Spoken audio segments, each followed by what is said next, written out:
Queridos, eu quero não me demorar muito, mas falar sobre hoje com os irmãos sobre um assunto extremamente interessante e importante. Quando eu fui convidado, Deus me deu uma palavra para falar com os irmãos aqui hoje, e eu creio que o assunto mais importante que a igreja pode tratar, o melhor tema para qualquer mensagem, para qualquer pregação, em todas as épocas e talvez principalmente nesse período em que nós estamos vivendo. Nós estamos vivendo, como os irmãos bem sabem, um período de excepcionalidade. O que é excepcionalidade? É aquilo que não é normal, é aquilo que foge do comum, é aquilo que foge do nosso cotidiano. E a situação que nós estamos vivendo hoje é exatamente essa. Eu tenho certeza que a sua rotina diária, ela mudou. Eu tenho certeza que os seus hábitos, eles mudaram, porque nós estamos passando por um período excepcional, porque nós estamos fugindo da nossa normalidade por causa dessa doença, desse vírus que está assolando aí todo mundo. E diante dessas excepcionalidades, Deus, ele sempre está querendo nos ensinar alguma coisa. Deus tem um propósito em todas as coisas. Nós aprendemos isso desde quando iniciamos a nossa caminhada com Cristo. Em tudo que acontece, Deus tem um propósito. E o propósito dessa situação excepcional que nós estamos passando, talvez seja, pastor Clóvis, para trazer para nós, igreja do Senhor, um despertamento a respeito da nossa fé. Esse processo complicado que nós estamos passando, talvez sirva porque possa ser que exista muitas pessoas que estão vivendo no seu dia a dia, vivendo de uma forma tão acomodada, se acostumaram tanto com o dia a dia no mundo, se acostumaram tanto com a sua rotina, que acabaram talvez se esquecendo da coisa mais importante para a vida de um servo de Deus. Talvez por se acomodarem tanto com o mundo em que nós vivemos, por as coisas estarem se encaixando tão bem na sua rotina diária, acabaram se acostumando tanto em viver aqui, que se esqueceram que na verdade não são daqui, são do céu. Talvez nessa caminhada que nós estamos vivendo, alguns de nós possamos estar tão acostumados em viver aqui na terra, que se esqueceram ou que nos esquecemos que o nosso propósito é morar no céu com Jesus. E essa situação excepcional que nós estamos vivendo vem para trazer um despertamento a muitas pessoas, vem para trazer um despertamento para mim e para você. É um estalar de dedo de Deus para nós, dizendo: ei, acorda, desperta, não se acostuma com esse mundo, porque você não é desse mundo. O seu lugar é o céu, a sua morada é ao lado de Deus no céu. E nós precisamos entender que daqui a pouco o nosso período aqui nessa terra vai acabar e nós vamos morar com Deus no céu de glória, em nome de Jesus. E eu quero ler com vocês, para a gente iniciar aqui rapidamente, o livro de 2 Pedro, capítulo de número 3 e o versículo de número 14. Diz assim a palavra de Deus: pelo que, amados, aguardando estas coisas, procurai que deles sejais achados, imaculados e irrepreensíveis. Em outra versão diz: portanto, amados, enquanto esperam estas coisas, dediquem-se para serem encontrados por Ele, imaculados e inculpáveis. Eu quero falar com os irmãos hoje sobre arrebatamento. O arrebatamento da igreja é um tema até muito pregado aqui na nossa igreja, mas deveria ser ainda mais pregado do que já é. Deveria ser ainda mais cantado nos louvores do que ele já é, porque é o arrebatamento da igreja que nos dá sentido para estarmos aqui. É no arrebatamento da igreja que nós firmamos a nossa fé. É no arrebatamento da igreja que nós colocamos a nossa esperança.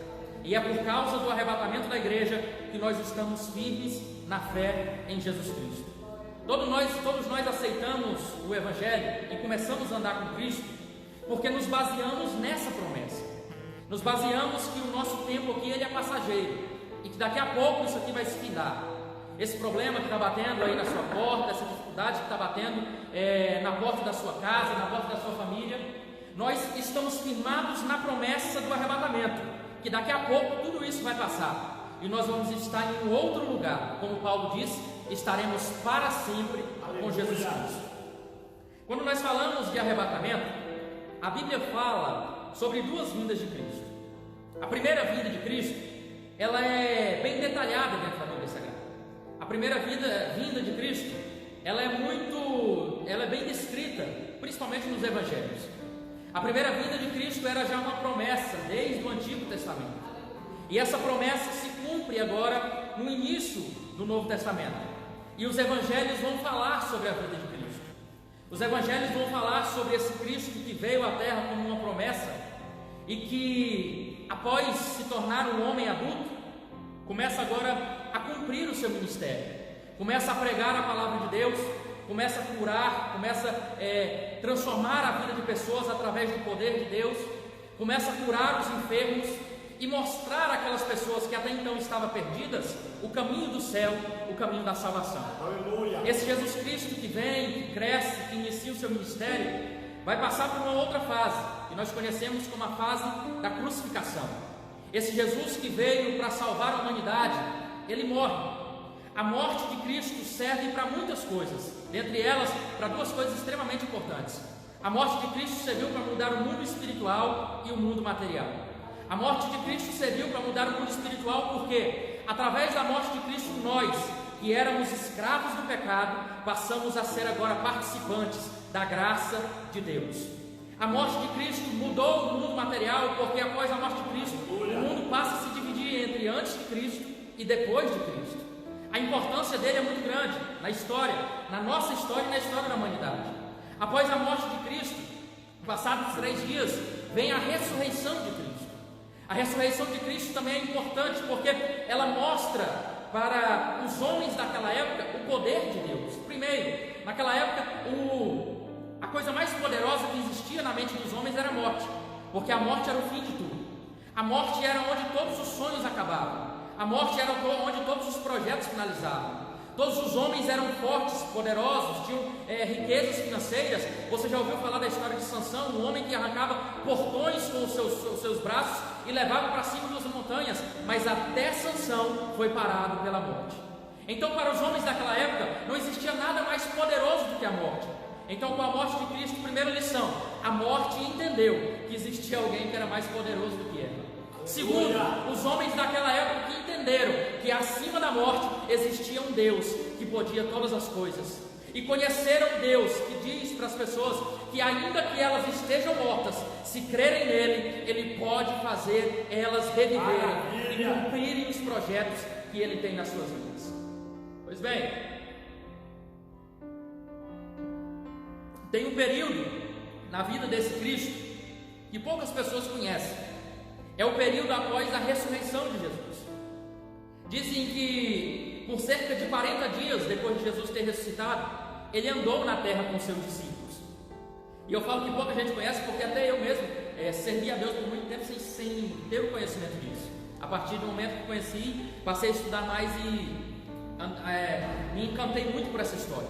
Nesses 40 dias que Jesus esteve com os discípulos após a sua ressurreição, ele continua pregando o Evangelho e preparando os seus discípulos para a obra missionária que viria mesmo após a sua ida para o céu. Após esse período que Jesus passa com os discípulos, ele vai retornar ao céu. Ele vai voltar aos braços do Pai, voltar à sua casa. E a Bíblia vai dizer no livro de Atos, no capítulo 1, falar a respeito da volta de Cristo ao céu. Atos, capítulo de número 1, a partir do versículo de número 8. É culto de ensino, né? Nós vamos acelerar um pouco, uma hora a gente para um pouco para você entender. Atos, capítulo 1, a partir do versículo 8, fala acerca da elevação de Jesus aos céus. A Bíblia vai dizer que Jesus estava com os seus discípulos em cima de um monte, depois de 40 dias, e ele vai retornar ao céu agora. E os discípulos começam a conversar com Jesus acerca do que seria deles, a respeito das promessas, porque eles ainda tinham medo de servir a Deus ou servir a Cristo, sendo que Cristo não iria mais estar no meio deles. Jesus começa a dizer a eles, a partir do versículo número 8: mas vocês receberão virtude do Espírito Santo, que há de vir sobre vós, e ser-me-eis testemunhas, tanto em Jerusalém, como em toda a Judéia, e Samaria e até os confins da terra. E enquanto dizia isto, vendo eles, foi elevado às alturas, e uma nuvem o recebeu, ocultando-o aos seus olhos. E estando eles com os olhos fitos para o céu, enquanto ele subia, eis que junto deles se puseram 2 varões vestidos de branco, os quais lhe disseram: varões galileus, por que estáis olhando para o céu? Esse Jesus, que dentre vós foi recebido em cima nos céus, um dia, oh glória, um dia há de vir, assim como para o céu ele está sendo levado, um dia ele há de voltar. E aqui está a promessa na qual nós nos baseamos. Aqui está o nosso objetivo. Aqui está a nossa rocha. Aqui está naquilo ao qual nós nos firmamos. A promessa de que esse Jesus, que um dia veio aqui, morreu por mim e morreu por você, foi para o céu, mas um dia vai voltar para me buscar e vai voltar para te buscar. A igreja tem a sua fé firmada e baseada nesta palavra. E é por isso que nós estamos de pé até hoje. É por isso que nós dormimos e acordamos todos os dias.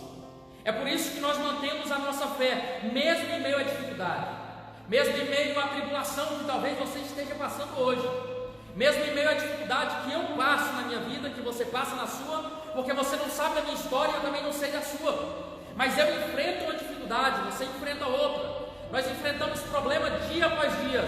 E muitas pessoas que não estão baseadas nesta promessa podem se perguntar: por que é que eu estou de pé? Por que é que o pastor Clóvis sorri? Por que é que a irmã Zauli canta?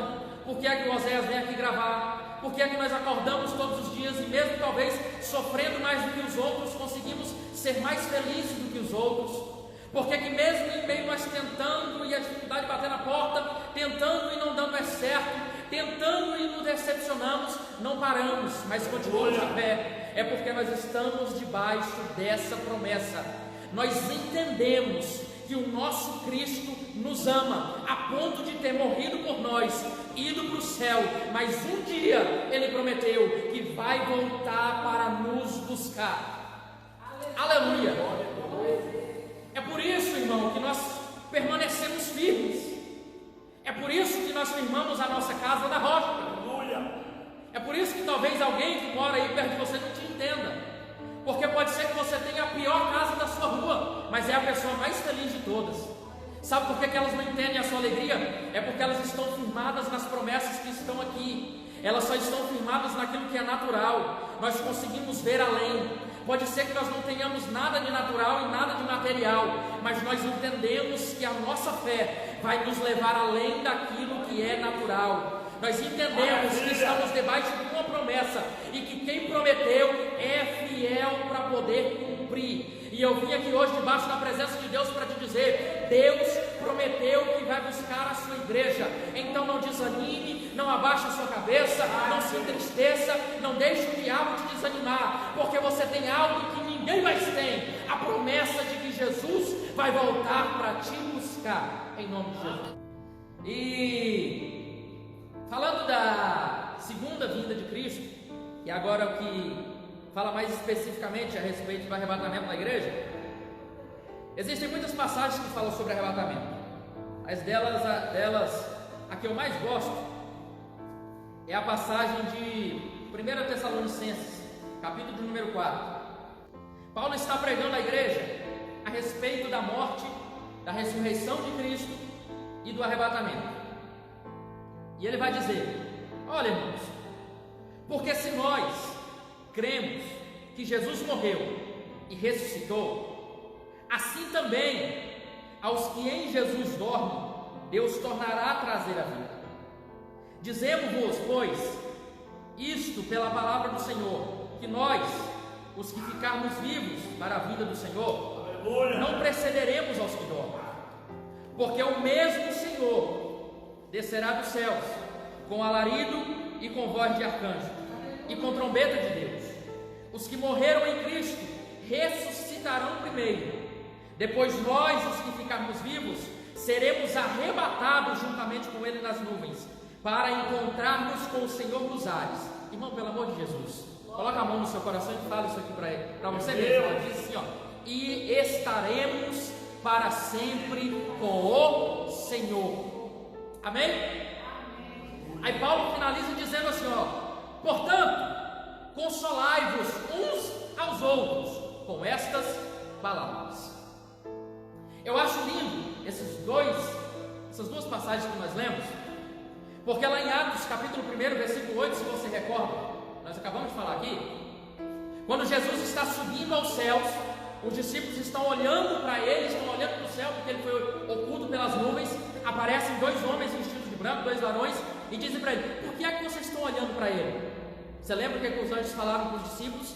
Da mesma forma que esse Jesus está subindo, um dia ele vai descer. Paulo está pregando à igreja, confirmando a profecia dos discípulos, porque ele está dizendo: um dia o mesmo Senhor descerá do céu. Esse mesmo Senhor que os discípulos viram subindo um dia ele vai descer para buscar a sua igreja. Meu Deus. Aí Paulo está pregando à igreja, e talvez lá tinha gente que estava passando por pandemia, né, irmãos? Lá talvez tinham crentes que estavam passando por dificuldade financeira. Lá talvez tinham crentes que o casamento não estava muito bem. Lá talvez tinham crentes que os filhos estavam dando muito trabalho. O pai era crente e o filho não queria ser crente. Lá talvez na igreja para que Paulo estava pregando, tinham crentes que os filhos eram crentes, mas os pais não queriam ter compromisso com Deus. Tinham famílias que estavam passando por dificuldades terríveis, meu Deus, assim como nós passamos nos dias de hoje. E aí Paulo finaliza a pregação dizendo: irmãos, consolai-vos com estas palavras. Sabe o que Paulo está dizendo? Esse sofrimento que você está passando hoje não dá para comparar com a glória que há de vir aí pela frente.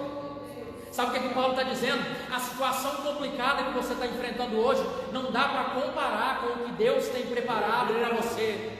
Se tem alguém triste aí perto de você, consola ele com essas palavras. Se tem alguém passando por dificuldade aí perto de você, consola ele com essa palavra. Se tem alguém enfermo aí perto de você, consola ele com esta palavra. Se tem alguém passando por dificuldade no casamento aí perto da sua casa, leva essa palavra e consola ele. Fala para ele: ei, não se desespera, daqui a pouco o nosso Jesus vai voltar para nos buscar. Aleluia. Graças a Deus.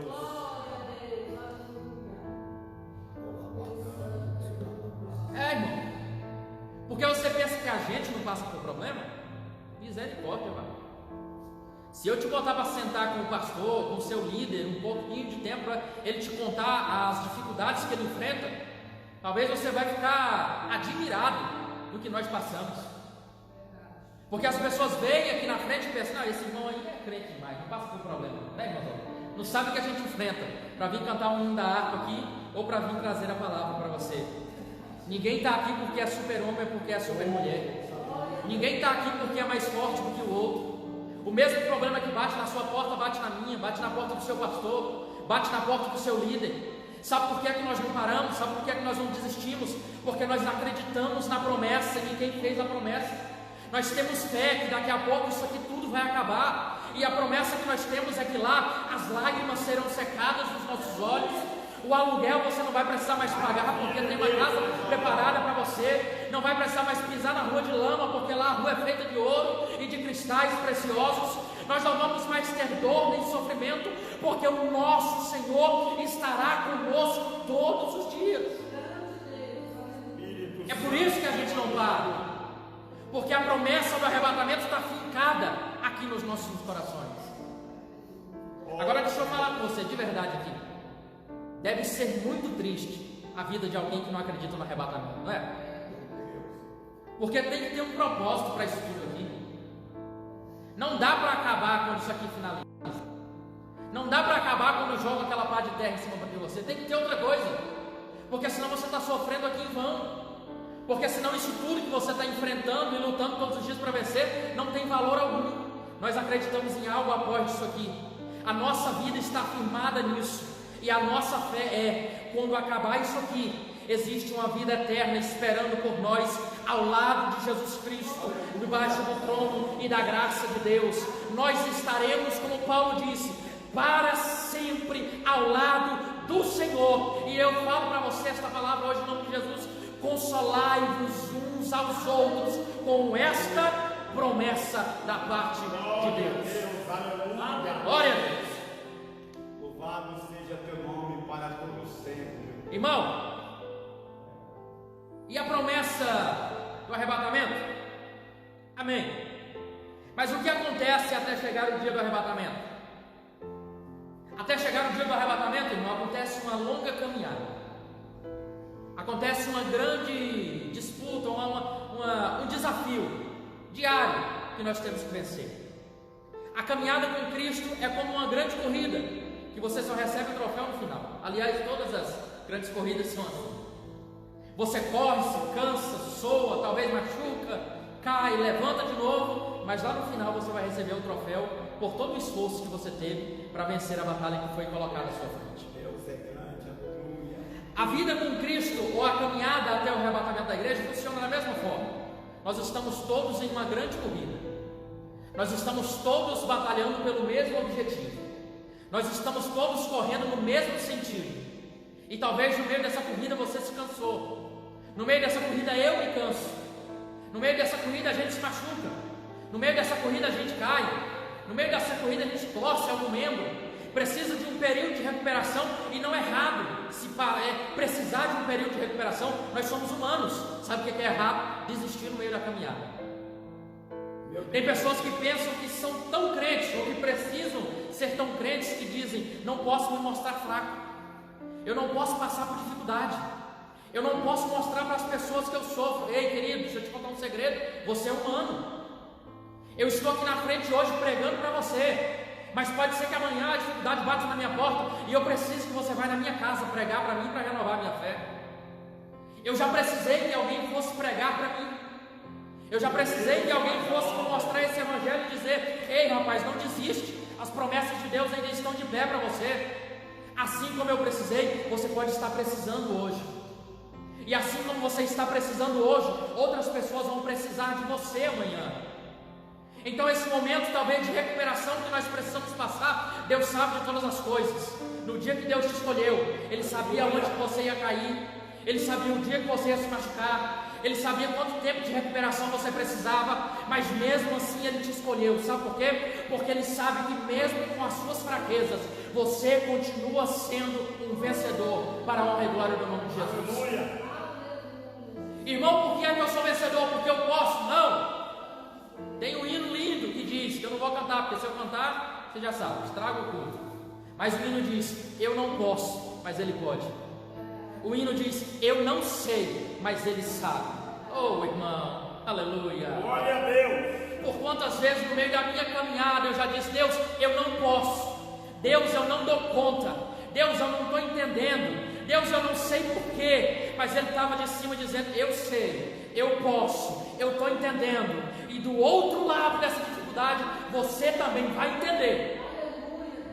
Irmão, e o que é que eu faço agora? Enquanto eu não posso, não estou entendendo e não dou conta, entrega para Ele, pede socorro para Ele, coloca nas mãos dEle, porque quando você não dá conta, Ele cuida de você, porque quando você não tem mais força, Ele te carrega nos braços, porque quando as suas forças se esgotam, Deus tem uma saída e uma solução para você. Daqui a pouco essa dificuldade vai passar, daqui a pouco esse deserto vai passar, você vai sair do outro lado muito mais forte do que você entrou, e a glória de Deus vai ser resplandecida através da sua vida.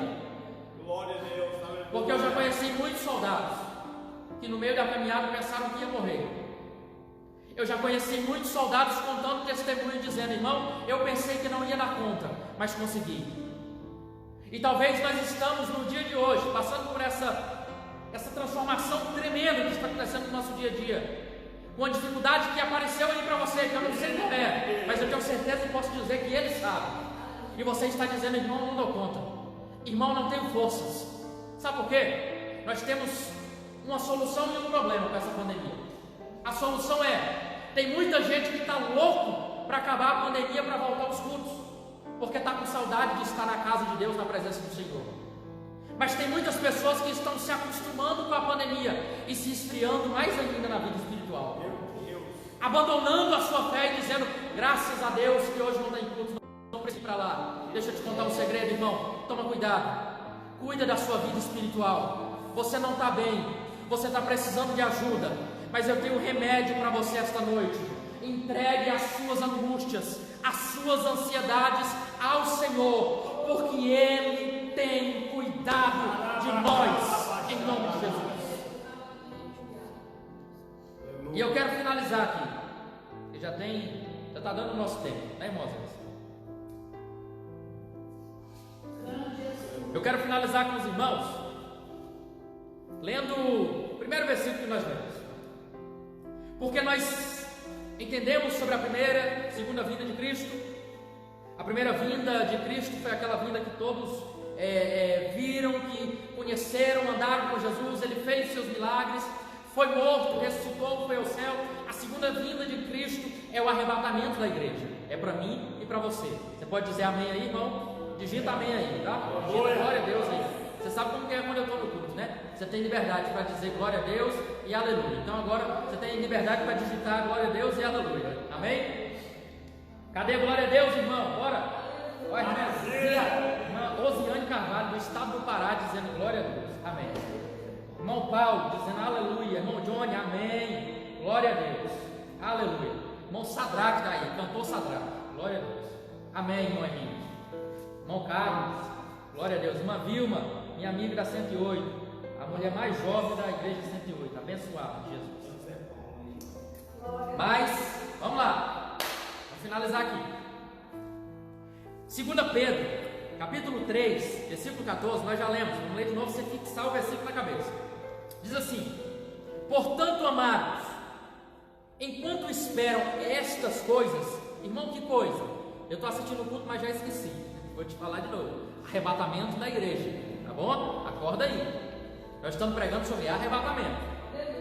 Aí Pedro vai dizer: irmão, enquanto vocês esperam estas coisas, ou seja, enquanto você espera o arrebatamento da igreja, que é o que você está esperando, em nome de Jesus, aí Pedro diz: dediquem-se, se dediquem, coloque o seu coração nisso. Pedro está dizendo: igreja, enquanto vocês estão esperando o arrebatamento, enquanto vocês estão esperando Jesus voltar para nos buscar, se dediquem, se esforcem, coloque-se, empenhem nisso. Tem uma versão que diz empenhem-se, coloque, não meça esforços para isso. Aí Pedro diz: para que Ele vos encontre. Oh glória! Quem é, irmão, que vos encontre? Jesus, o arrebatamento da igreja. É o que está dizendo lá em Atos, ó, esse Jesus, para que vocês estão olhando para cima? Esse mesmo Jesus que está subindo aos céus, um dia ele vai descer. Aí o apóstolo Paulo, pregando a igreja de Tessalonicenses, diz: o mesmo Senhor descerá dos céus. Aí Pedro, pregando a igreja, está dizendo: empenhe-se, dedique-se, para que naquele dia ele vos encontre. Pedro está dizendo: ei, se dediquem, se esforcem, para que vocês sejam encontrados. Oh glória! Aí aqui que o negócio aperta, né? Porque Pedro diz: dediquem-se para que vocês sejam encontrados imaculados e inculpáveis. Aleluia. O que é alguém inculpável, irmão? É alguém que não tem culpa. A própria palavra se explica, né? Então nós estamos pregando aqui já 30 minutos sobre arrebatamento da igreja. E o arrebatamento é uma realidade. Nós estamos firmados nessa promessa. O crente que não acredita mais no arrebatamento, ele está fadado ao fracasso. Eu acho que nem de crente ele pode ser chamado. Crente pode, porque todo mundo é crente, né? Todo mundo acredita em alguma coisa. Mas se você está dentro de uma igreja, servindo ao Deus, carregando essa Bíblia e não acredita mais no arrebatamento, tem alguma coisa errada. Você precisa rever alguma coisa. Precisa voltar um pouquinho aí onde você se perdeu e procurar se encontrar de novo. Porque tudo isso aqui está baseado nesta promessa. A promessa do arrebatamento da igreja. Aí Pedro está dizendo: olha, só que tem um porém quanto ao arrebatamento da igreja. Tem uma circunstância aí que você precisa tomar cuidado.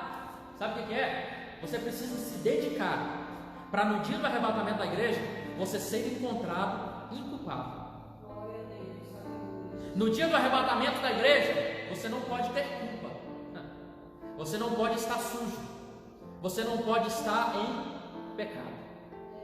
No dia do arrebatamento da igreja, você não pode estar com a sua comunhão com Deus trincada, porque essa comunhão com Deus é o seu passaporte para o arrebatamento da igreja. Irmão, e o que é? Porque você está pregando isso tudo esse tempo todo? Porque nesses tempos, ou nesses dias em que nós estamos vivendo, nós somos cada dia mais próximos do arrebatamento da igreja. Eu conversando com uma pessoa esses dias, eu falei: irmão, você podia imaginar há 3 meses atrás que nós estaríamos passando por essa situação que nós estamos passando hoje? Ninguém podia imaginar. Ninguém sonhava que isso aqui ia estar acontecendo. Ninguém imaginava que nós íamos sair na rua e estava tudo trancado. Ninguém imaginava que ia chegar um dia que a gente não ia poder sair de casa, ou que as nossas saídas de casa iam ficar limitadas. Ninguém imaginou que um dia o seu comércio ia ter que fechar as portas. Ninguém imaginou que um dia as suas vendas precisariam parar. Mas nós estamos nessa situação. Sabe o que é isso, irmão? O arrebatamento da igreja está se aproximando. Coisas inexplicáveis estão acontecendo. Coisas que nós nunca vimos falar na história. Eu digo sempre aqui na igreja que eu já estou com quase 18 anos, completando agora, amém? Não, né? Eu sei, não dá mais para enganar. Tem uns cabelos brancos aqui que não deixa mais enganar com esse negócio de 18, eu sei como é. Mas eu já estou com uma boa idade, uma boa experiência, vamos dizer assim. E eu nunca tinha passado por uma situação igual a essa que nós estamos passando hoje. Coisas que talvez nunca aconteceram para mim ou nem para vocês estão acontecendo. Sabe o que é isso? Arrebatamento da igreja. Sabe o que é a minha preocupação muito grande? Eu vejo que muitas pessoas se esqueceram do arrebatamento. Muitas pessoas infelizmente estão vivendo como se ele não fosse mais acontecer. Muitas pessoas estão se tornando culpadas em meio à caminhada até o arrebatamento da igreja. E Pedro está dizendo: o arrebatamento vai acontecer, mas quando ele voltar, você precisa ser encontrado sem culpa. Você precisa ser encontrado com as suas vestes purificadas no sangue de Jesus. Você precisa cuidar da sua vida espiritual. Aleluia. Você precisa cuidar das suas atitudes. Você precisa cuidar da sua comunhão com Deus. Porque daqui a pouco, irmão, é um instalar de Deus, isso aqui acaba. Daqui a pouco isso aqui vai se findar, e a promessa de Deus na minha e na sua vida vai se cumprir. E eu quero finalizar para você dizendo isso essa noite. Esta palavra é fiel e é verdadeira. Ela diz que pode passar os céus e pode passar a terra, mas a palavra de Deus não vai passar. E foi Ele mesmo que nos fez esta promessa. O arrebatamento da igreja é real, ele vai acontecer. O arrebatamento da igreja é para mim e é para você. E nós precisamos viver a nossa vida baseados no arrebatamento da igreja, e nunca perder o nosso desejo por este grande acontecimento em nossa vida e na história da igreja de Cristo. Eu quero pedir a Deus pela sua vida esta noite. Quero que você peça a Deus pela sua vida, que você peça a Deus pela sua família, que você peça a Deus pela sua casa, porque eu quero muito ir para o céu, mas eu quero que você vá também. Eu tenho certeza que você quer muito ir para o céu, mas quer que a sua família vá junto. E sabe como é que nós podemos fazer isso? Colocando nós e a nossa casa debaixo da presença e da graça de Deus. Então coloque a sua família na presença de Deus esta noite.